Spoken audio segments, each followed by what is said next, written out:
سلام بچه ها، کیانیکس ریونج هستم و ما امروز اومدیم تو یکی از شهرستانهای ایران به اسم خور و بیابانک و میخوایم بریم از یکی از روستاهای اطراف این شهرستان دیدن کنیم.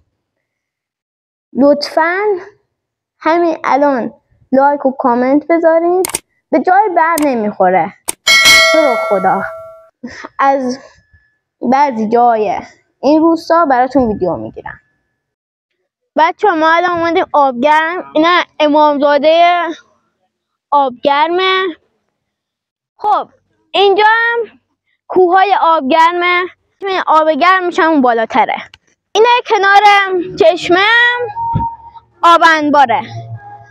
حالا یه ویدیو از توی اونجایی که چشمه آب گرم قرار داره براتون میگیرم.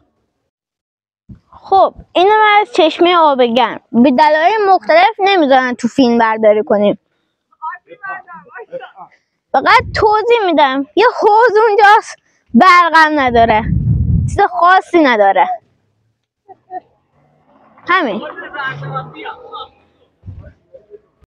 ممنون که ویدیو رو دیدین. حتما لایک و کامنت بذارین. حتما کامنت هاشو میبینم. تو ویدیوهای بعد حتما یه جای بهتر میریم. بای بای.